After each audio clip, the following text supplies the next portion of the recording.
So I said that I would be making some videos about some verses that really changed my outlook. Some verses that really had an impact on me over the years since I've become a Christian.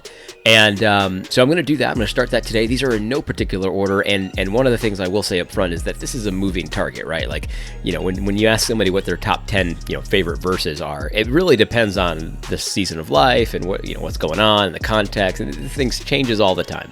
So but these are the things that come to mind, sort of immediately when I think of the verses that have kind of changed my perspective on things. And one thing you'll notice, and I think you'll see this today, this is not going to be a standard, these are my top 10 favorite verses. They're not really my favorite verses. They're not like my life verses or inspiring, really. I mean, maybe some of them will be, but that's not really what I mean. I mean, these are the things that when I read them and I understood them, it really changed my outlook. I think you'll see what I mean in a second.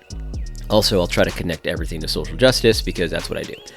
All right, the first verse or section of verses that changed my perspective on things is Leviticus chapter 27, starting in verse 1, and probably 8 verses. Ready? We'll read them. Leviticus chapter 27, starting in verse 1. These are the words of God. It says, "The Lord spoke to Moses, saying, 'Speak to the people of Israel and say to them, if anyone makes a special vow to the Lord involving the valuation of persons, then the valuation of a male from 20 years old up to 60 years old shall be 50 shekels of silver, according to the shekel of the sanctuary. If the person is female, the valuation shall be 30 shekels. If the person is from 5 years old up to 20 years old, the valuation shall be for a male 20 shekels and for a female 10 shekels.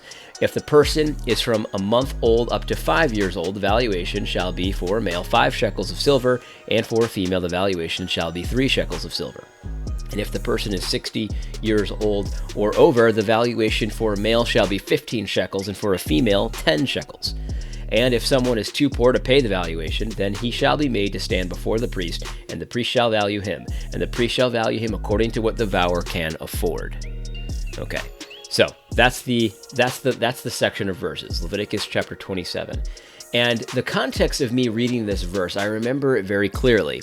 Now, when I became a Christian, the first thing I did was I started to read the Bible, and I read the whole Bible in a very short amount of time. And so I read this, but I never really considered it because, if you've had this experience like I have, like you start reading the Bible and Genesis is great, and you're getting through it, you're zipping through it like a novel or something like that.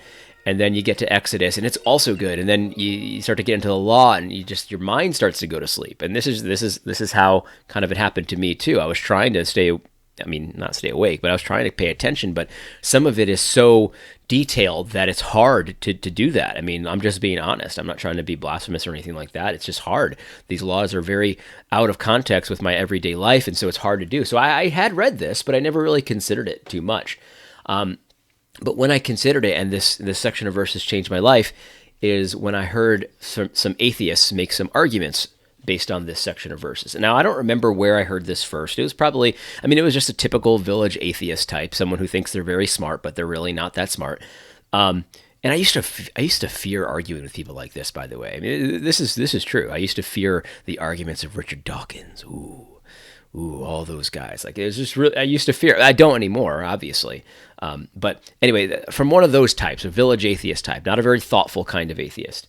And I'm going to read it from the Skeptic's Annotated Bible. Okay, this is the basic argument. This is what they say. This is their annotation about this section of verses. It says, "God defines the value of human life in dollars and cents. Of course, to God, females are worth considerably less than males, between 50 and 60% less, but neither are worth very much." And it's referring to this section of verses where it says that this is the valuation of persons. And every single time, no matter if it's an old person, a middle-aged person, a child, whatever the person is, the woman is valued about 50 to 60% less than the male. Okay, so I read that and I was like, yeah, that's interesting. It kind of certainly seems to be about that. And so I read this, and I thought about it long and hard, and I did a little bit of digging. It's helpful to look at commentaries about what this is all about, because, again, we're pretty divorced from this context. This idea of vowing to the Lord and things like that, it's something that we're not really familiar with. We don't do this too much anymore. But it struck me instantly. I wasn't a scholar, but it struck me instantly that this is about a special case making a vow to the Lord. And I didn't understand what that was. And so I knew that the interpretation of this was dependent on what that's all about. Okay, so the atheist thinks about this deeply about it and says, well, see, God thinks women are worthless. Idiotic. Very, very, very, very surface level, very superficial reading. But I knew as soon as I read this that whatever this means, it has to do with the vow. What is the vow? And without getting too deep into it, and there's a little bit of debate about this, of course, just like there's a debate about everything, but what's going on here is obviously not what the Skeptic's Annotated Bible thinks is going on here. You really have to work at misunderstanding this, or just be illiterate, or just have an agenda, which is what the Skeptic's Annotated Bible does. So here's what's going on here. So if you make a vow to the Lord, you have to keep it. You know what I mean? Like, you just have to keep it. That's how it was back then. If you don't keep the vow to the Lord, then you've got problems. It's not like when people today say to God, well, I'll do this, if you do this, and then they don't do it and nothing happens to them. It's not like that. This was a serious matter. Your word was a serious thing. And so if you didn't do it, then you have a problem now. And this valuation here is the redemption price of that vow. The redemption price. And so what happens when you break your vow to the Lord? What happens if you would want to be released from the vow or whatever it is? How do we adjudicate that? What's the consequence there? Because there is a consequence. This is biblical justice. And so the valuation is more for a male than for a woman. It's not about the value of the person. It's about how much they owe if they don't keep their vow. It's the redemption cost. So the fact that women have a lower redemption cost, the atheist, idiot who doesn't understand anything says, well, see, that means a woman is worth less. No, that means the penalty is less for a woman. Why do you think the penalty might be less for a woman?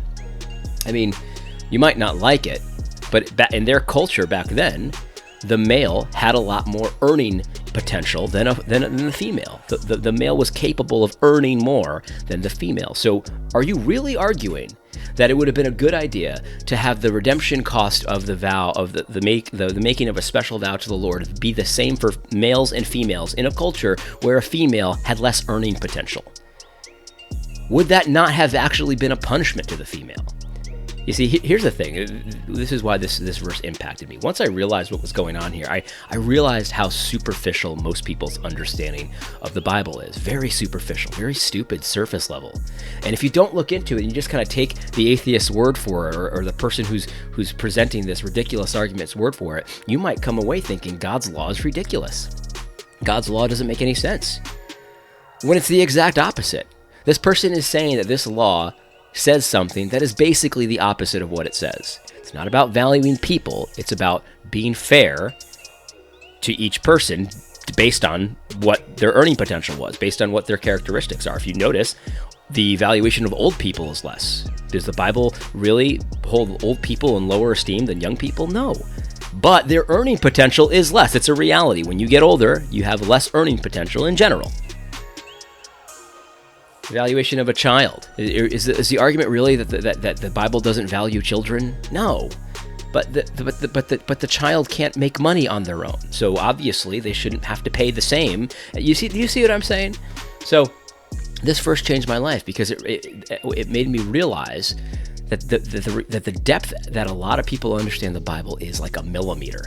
And so all you got to do is a little bit of digging, and a lot of these problems, these so-called problems that atheists have and unbelievers have, is they go away. And so and this is related to social justice because a lot of people are talking about justice right now, but they have no clue what it is.